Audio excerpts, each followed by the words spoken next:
السلام علیکم ورحمۃ اللہ وبرکاتہ۔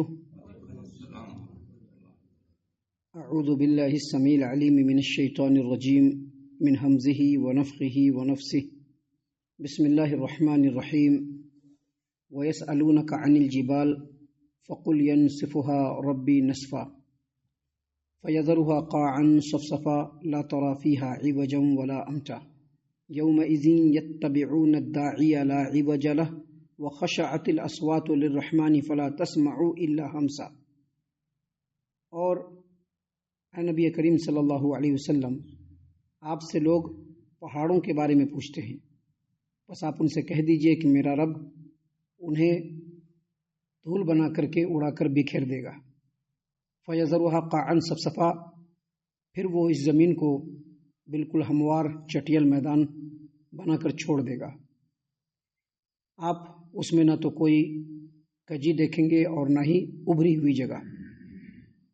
اس دن سب لوگ پکارنے والے کے پیچھے چلیں گے اور پکارنے والے کی اتباع میں کوئی کجی نہیں ہوگی، اور سب آوازیں رحمان کے سامنے بالکل پست ہو جائیں گے، اور پھر آپ آہٹ یعنی بالکل آہستگی والی آواز کے علاوہ کچھ بھی نہیں سنیں گے۔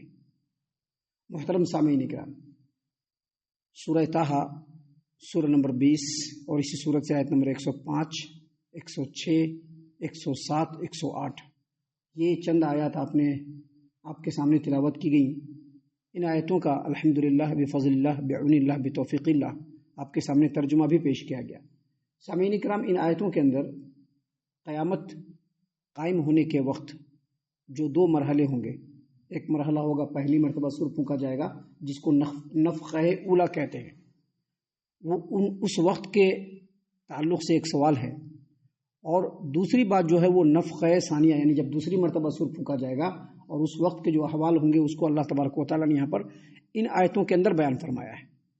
سامعین کرام، اللہ تبارک و تعالیٰ نے فرمایا نبی کریم صلی اللہ علیہ وسلم کو مخاطب کرتے ہوئے، وَيَسْأَلُونَكَ عَنِ الْجِبَالِ، اے نبی صلی اللہ علیہ وسلم، لوگ آپ سے پہاڑوں کے بارے میں پوچھتے ہیں۔ پہاڑوں کے بارے میں پوچھتے ہیں، کیا مطلب یہ کہ قرآن کریم میں ہے، نبی کریم صلی اللہ علیہ وسلم کی تعلیمات میں ہے کہ جب قیامت قائم ہوگی تو پہلی مرتبہ سور پھونکا جائے گا تو زمین میں زلزلہ آ جائے گا، زمین اوپر سے نیچے ہو جائے گا، سارے اوپر کے لوگ نیچے چلے جائیں گے، تو اس وقت پہاڑوں کا کیا ہوگا؟ حالانکہ یہ سوال کوئی اہم سوال نہیں ہے، جب زمین ہلے گی تو پہاڑ اپنے آپ جو ہے وہ دھڑا شاہی ہو جائے گا، لیکن پوچھنے والے نے پوچھا کہ پہاڑوں کے بارے میں بتلائیے، تو اللہ تبارک و تعالیٰ نے اس کا جواب دیتے ہوئے کہا کہ اللہ تبارک و تعالیٰ پہاڑوں کو اپنی جگہ سے اکھیڑ دے گا، مٹا دے گا، دھول بنا دے گا، اڑا دے گا اور نیست و نابود کر دے گا۔ یعنی جتنے پہاڑ ابھی دکھ رہے ہیں اس میں سے کچھ بھی نہیں رہے گا، سب کو اللہ تبارک و تعالیٰ بالکل لیول کر دے گا۔ قرآن کریم میں اس بات کو اللہ تعالیٰ نے کئی مقام پہ بیان فرمایا ہے۔ بعض جگہوں پر اللہ تبارک و تعالیٰ نے فرمایا ہے کہ جیسے روئی کو دھنا جاتا ہے اور دھنی ہوئی روئی جیسے اڑتی ہے، بالکل ویسے ہی پہاڑ اڑیں گے روئی کے گالوں کی طرف سے۔ تو اصل میں اللہ تبارک و تعالیٰ اس کو اس کی جگہ سے اکھیڑ دے گا، چلا دے گا، بالکل نیست و نابود کر دے گا، ریزہ ریزہ کر دے گا، دھول بنا دے گا، اڑا دے گا، اڑا کر کے اللہ تبارک و تعالیٰ بکھیر دے گا۔ اللہ تبارک و تعالیٰ نے اسی بات کو یہاں پر فرمایا، فقل، آپ کہہ دیجئے، ینسفھا ربی نسفا، میرا رب پہاڑ کو دھول بنا کر کے اڑا کر کے بالکل بکھیر دے گا۔ اس کے بعد اللہ تبارک و تعالیٰ نے فرمایا فَيَذَرُهَا قَاعًا صَفْصَفًا، اور زمین کو بالکل ہموار بنا کر کے چھوڑ دے گا۔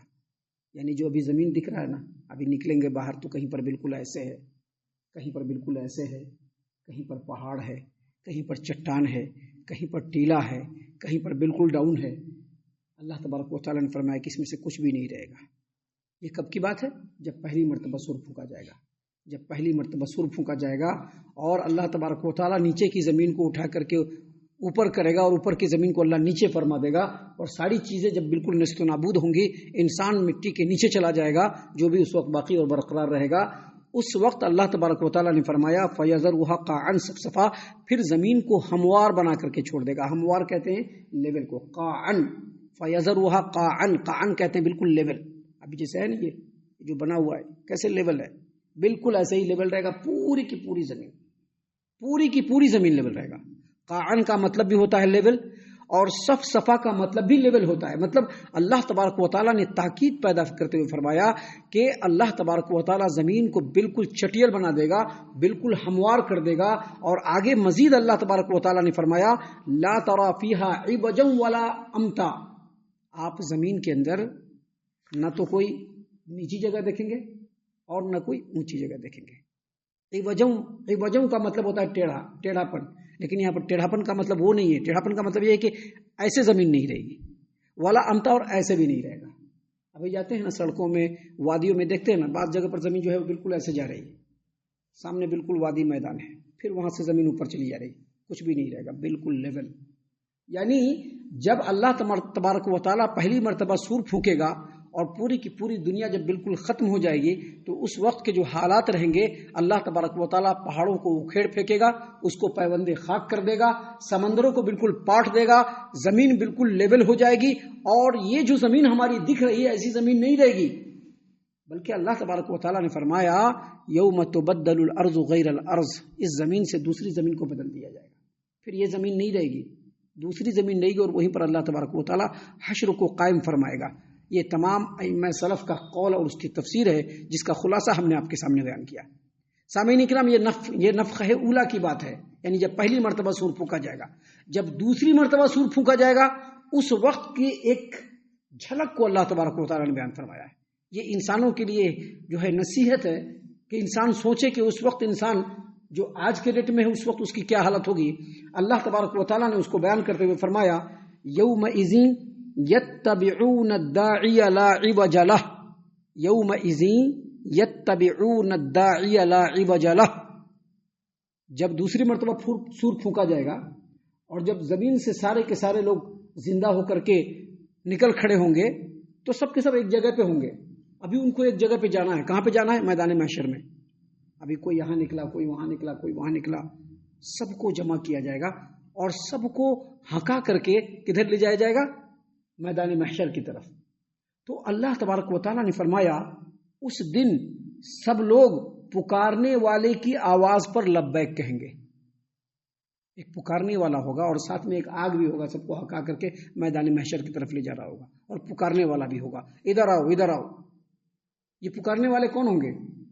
یہ سیدنا اسرافیل علیہ السلام ہوں گے, جو لوگوں کو پکاریں گے.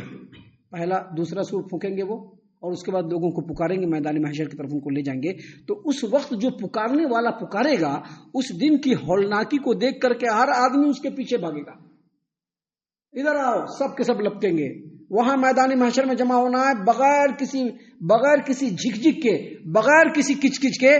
جو بلانے والا ہوگا, جو اللہ کا داعی ہوگا, اس کی بات کو مانتے ہوئے سب لوگ ایک طرف لپک پڑیں گے, جانے لگیں گے, کوئی آناکانی نہیں کرے گا. یہاں پر اللہ تبارک و تعالیٰ نے اس بات کو بیان کر کے اصل میں یہ نصیحت دی ہے کہ دنیا میں بھی اللہ کے داعی بلا رہے ہیں لوگوں کو. بلا رہے ہیں کہ نہیں بلا رہے ہیں؟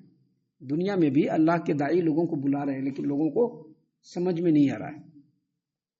حالانکہ یہاں پر اگر جو پیروی قیامت کے میدان میں دکھلا رہے ہیں, وہ پیروی اگر یہاں دکھلائیں گے تو فائدہ ہوگا کہ نہیں ہوگا؟ جو پیروی وہاں دکھلا رہے ہیں, وہاں کے ہولناکی کو دیکھ کر کے پکارنے والا پکار رہا ہے, تو سب کے سب بالکل ایک سنگ میں بھاگے جا رہے ہیں. پکارنے والے کی آواز پر بالکل لبیک کہہ رہے ہیں, کوئی آناکانی نہیں ہے, لیکن وہاں پر کوئی فائدہ نہیں ہوگا. وہی جذبہ اگر یہاں دکھلا دیں, دیکھیے اللہ تعالیٰ نے کیسے بالکل وضاحت سے مثال دے کر کے کھول کر کے سمجھایا ہے کہ جو پیروی وہاں دکھلا رہے ہو, اگر یہی پیروی یہاں دکھلاؤ, کیونکہ یہاں بھی تو اللہ کے داعی ہیں جو اللہ تبارک و تعالیٰ کے رضامندی کے راستے کی طرف بلا رہے ہیں, جو اللہ تبارک و تعالیٰ کے خوشنودی کے راستے کی طرف بلا رہے ہیں. اگر یہاں پہ وہ پیروی کر لیتے تو ان کے لیے بڑا فائدہ ہوتا, لیکن یہاں پر پیروی نہیں کر رہے ہیں, وہاں پر اپنے آپ پیروی کرتے رہیں گے. اسی بات کو اللہ تعالیٰ نے قرآن کریم کے اندر سورہ مریم آیت نمبر 38 میں اللہ نے فرمایا اسمع بہم و ابصر یوم یاتوننا. جس دن ہمارے پاس آئیں گے قیامت کے دن, ان کے سننے کی حالت کو دیکھو گے, ان کے دیکھنے کی حالت کو دیکھو گے. جو بولا جائے گا سنیں گے, جو دکھایا جائے گا دیکھیں گے. لیکن آج جو بولا جا رہا ہے, بولنے والی داعی کی زبان ہے. ہمارے نبی صلی اللہ علیہ وسلم نے اپنی زبان سے بولا, لیکن کس کی طرف بلایا؟ اللہ کی طرف بلایا نا. آج جو نبی کے وارثین ہیں وہ بھی اپنی زبان سے بول رہے ہیں, لیکن کس کی طرف بلا رہے ہیں؟ اللہ کی طرف بلا رہے ہیں. تو آج سمجھ میں نہیں آ رہا ہے. بھائی توحید اختیار کر لو, نہیں مان رہے ہیں. بھائی شرک چھوڑ دو، نہیں مان رہے ہیں، بھائی نمازوں کی پابندی کر لو، نہیں سمجھ میں آ رہا ہے، کیا کہ حضرت بول لے رہی، ان کا کامچ بولنے کا چھوڑو، یہ سمجھتے ہیں نہیں۔ اللہ تبارک و تعالی مثال دے کر کے بتلا رہا ہے کہ جس دن ہمارے ہاں آئیں گے اسمع بہم وابصر، کیا وہ سنیں گے، کیا وہ دیکھیں گے کہ بلانے والا جب بلائے گا ادھر آ جاؤ، سارے کے سارے ایک ہی بار میں بغیر کسی آنا کانی کے سب چلے آئیں گے، لا عوج۔ اللہ نے فرمایا کہ یومئذ یتبعون الداعی لا عوج لہ، اس دن پکارنے والے کی پکار کی اتباع کرتے ہوئے اس قدر بھاگیں گے کہ ان کے اندر کوئی کجی نہیں ہوگی، کوئی ابھی نہیں کریں گے، ابھی نہیں جائیں گے۔ ابھی باپ بولتا ہے نا بیٹے کو چلو نہیں ابھی نہیں جاتی، کہتا ہے نا نہیں ابھی نہیں کرتا ہے نا، یہ ٹیڑھا پن ہوا، یہ ٹیڑھا پن نہیں رہے گا، بس جیسا بولا جائے گا ویسا کرتا چلا جائے گا۔ اللہ تبارک و تعالیٰ نے کہا کہ یہی چیز دنیا میں ہونا چاہیے تو فائدہ مند ہوگا، وہاں ہونے سے کوئی فائدہ نہیں ہوگا۔ اور آگے اللہ تبارک و تعالیٰ نے مزید فرمایا وَخَشَعَتِ الْأَصْوَاتُ لِلرَّحْمَنِ فَلَا تَسْمَعُ إِلَّا حَمْسًا۔ اللہ تبارک و تعالیٰ نے یہاں پر بیان فرمایا یومئذ یتبعون الداعی لا عوج لہ، وہ دن ہوگا جب اللہ کے داعی کی پکار کو لبیک کہتے ہوئے سب اس کی اتباع کریں گے اور کوئی ٹیڑھا پن نہیں ہوگا۔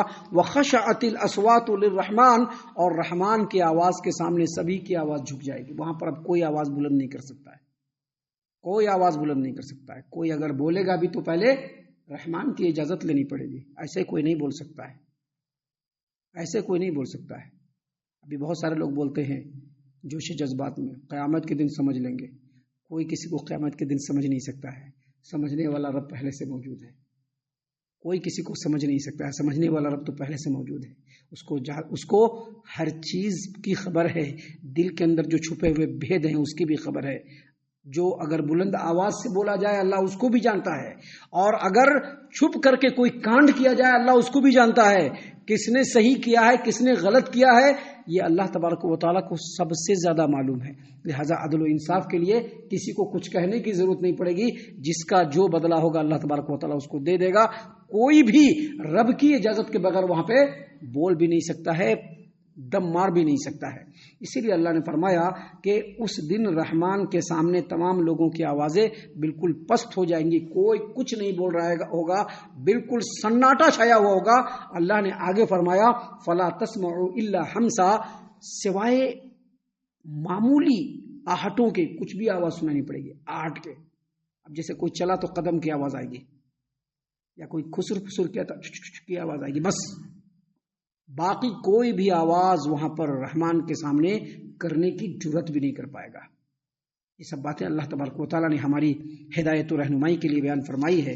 ہم اللہ سے دعا کرتے ہیں کہ اللہ تعالیٰ ہم تمام کو ان باتوں کے اوپر خوب غور و فکر اور تدبر کرنے کے ساتھ ساتھ ان باتوں کے اوپر عمل کرنے کی بھی توفیق عنایت فرمائے، آمین۔ اللہ تعالیٰ ہم تمام کو صحیح معنوں میں پکا سچا مومن مسلمان بنائے، اللہ اور اس کے رسول صلی اللہ علیہ وسلم کی اطاعت و فرما برداری کرنے والا بنائے، صحابہ کرام رضی اللہ عنہم کے طریقے پر چلنے والا بنائے، جنت الفردوس میں جگہ عطا فرمائے۔ اے اللہ ہم تمام کو جہنم سے پناہ دے، اے رب العالمین ہم تمام کو جہنم سے پناہ دے، اے مالک الملک ہم تمام کو جہنم سے پناہ دے، آمین یا رب العالمین۔ وما علینا الا البلاغ المبین۔